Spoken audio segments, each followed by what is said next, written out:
Hello, everyone, and welcome back to the podcast. Today, we are going to explain the truth about hydrogen inhalation and how the wellness industry is steering people into a big investment by claiming it's the best method of all, which only adds to more confusion and distrust as awareness grows. We'll strip away the marketing hype and focus on the science so you can come to your own conclusions. We will compare all three therapy types so you know the difference. And most importantly, we'll expose why some of the devices being promoted, specifically Brown's gas machines and dual-purpose countertop water makers, adapted for inhaling, might not only be a waste of your time and money, but could actually be working against your biology. Let's get into it. Probably the most asked question we get from those interested in inhalation is, should I buy an expensive inhalation machine to cure my condition? And why do people sleep inhaling Brown's gas all night? To answer these questions, we begin by explaining how molecular hydrogen therapy works.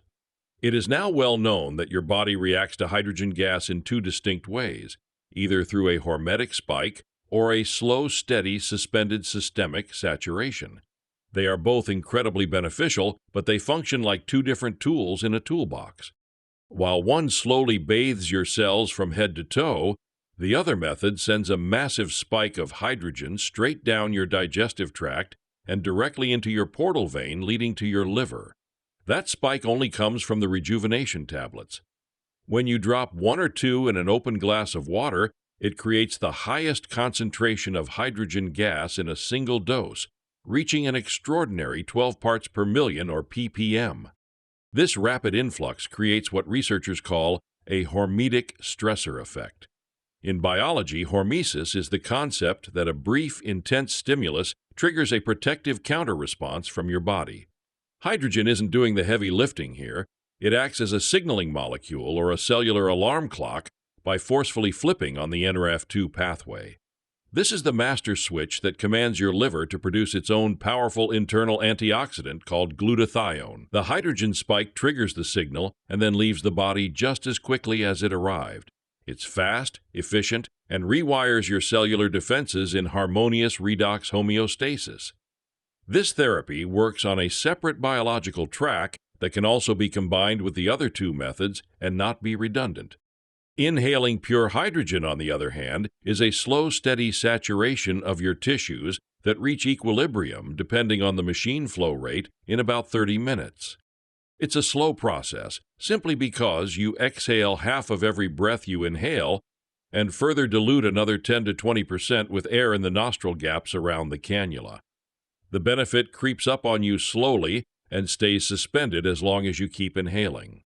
This can be the ideal method for some chronic or serious diseases or just complementary to other methods to stay healthy. Inhalation pulsed for 1 to 2 hours up to 2 to 3 times a week or per day if desired can be very beneficial provided it's pure medical-grade 99.99% hydrogen gas in a safe, non-flammable concentration of 1 to 4% and inhaled with a cannula, not a mask. The gas enters the lungs and diffuses directly into your bloodstream and distributes evenly throughout the body from head to toe, including your brain, joints, and nervous system. In general, this gentle therapy is known to renew an aging body or help an athlete recuperate. In a perfect world, nothing could be better than combining all three therapeutic methods for their individual, unique benefits. So no one should claim that inhalation is a superior method when it is just different from the other two. Quite simply, hydrogen water makers offer the lowest dose and inhalation machines the slowest but higher saturating dose. Your gut bacteria thrive with both methods because our gut bacteria make hydrogen gas when digesting plant fiber. But a big difference is that an inhalation machine requires sitting still, which is easy if relaxing with a book or movie or working at your desk. Some people enjoy falling asleep with it timed to shut off after 1 to 2 hours and claim it provides deep, restful sleep. But be warned that exceeding 3 hours can produce habituation where the body ignores it after a while. Which brings us to the elephant in the wellness market that is victimizing people every day. It's known as Brown's gas, that is a combined premix of roughly 66% hydrogen and 33% oxygen in a highly diluted hydrogen concentration. We don't know why you would want more oxidizing oxygen if you are anti-oxidizing with hydrogen gas. Nevertheless, the fanatical cult promoting this absurd concept is claiming all kinds of false and unsubstantiated things, from the gas is magical that cures everything under the sun to producing a more therapeutic monoatomic hydrogen or a special third gas or magical expanded water energy. It's pure marketing gibberish, and only diatomic molecular hydrogen with 2 electrons is beneficial. Monoatomic hydrogen with 1 electron is as unstable as the very free radicals we are trying to neutralize. Brown's gas originates from welding science that has distorted the therapeutic purposes in both safety and purity.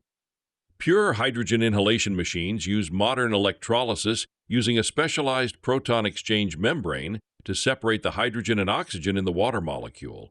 Brown's gas is highly unstable, using a crude industrial electrolysis instead, and caustic chemicals in the water tank, like potassium hydroxide or sodium hydroxide, also known as lye. They are corrosive and contribute to most defects, with the ultimate risk of burns or inhaling trace caustic chemical vapors or carbon monoxide directly into your lungs. In reality, there is nothing uniquely beneficial about Brown's gas or the least bit superior to pure hydrogen's cleaner and safer technology. But it may take another decade to get rid of this cult following. So when evaluating inhalation machines, the first thing to do is confirm if the hydrogen and oxygen are combined or separated. Then make sure they separate the gases using electrolysis with a PEM membrane. And finally, let's address the biggest contradiction in Brown's gas marketing nonsense. This cult encourages inhaling all night long while sleeping. Why not? It is so diluted it would take all night to get any therapeutic level. They claim more is better, which is contradicted in cell biology that cells adapt to signals. Think about a loud alarm clock. When it first goes off, it startles you and wakes you up. That's the signal, especially from using tablets. But if that alarm clock rings continuously for 8 hours, your brain eventually tunes it out. This is called receptor desensitization or habituation. Furthermore, breathing a foreign gas all night can disrupt your natural respiratory rhythms and alter the delicate microbiome of your nasal passages and gut. Also be aware that any inhalation machine putting out less than 150 milliliters per minute hydrogen output is not worth the time, money, or effort. Avoid small, lower-priced inhalation machines and mediocre dual-purpose water and inhalation devices. These are expensive countertop devices that are adapted for inhaling, but don't create enough pressure for a decent flow rate. At best, they average less than 50 milliliters per minute output, which isn't worth inhaling. Some small portable devices that do seal are worth drinking and inhaling when drinking isn't practical. If you are new to hydrogen therapy, the best advice is to start with the high-dose rejuvenation tablets to feel the spike that you won't feel from the water maker or an inhalation machine.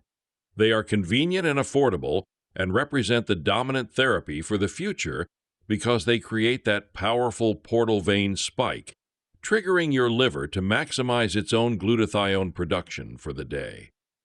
Adding carbon-60 extenuates the benefit for hours. The dose and frequency are determined by you based on your age, health, and lifestyle. If you are healthy but not athletic, your body will remind you when it wants it again. If athletic, you won't want to live without it and may want it more than once a day. If in serious declining health or chronic disease, especially lung deficiency, or just looking for deep neuroprotection, then you might consider an inhalation machine to use for 1 to 2 hours as often as needed, but always at least 5 hours apart. Still, don't forget an occasional spike from the tablets. By the way, our inhalation machines are top of the line and half the price of all others on the market. We want all devices to be affordable without sacrificing quality, and we encourage couples and families that can share a high-output inhalation machine to make the investment.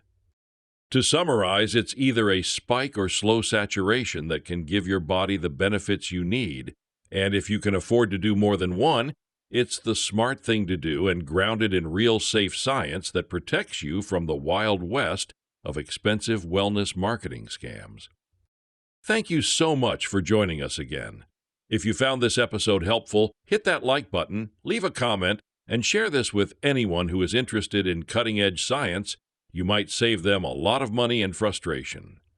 Don't forget to visit h2waterforlife.com for great deals.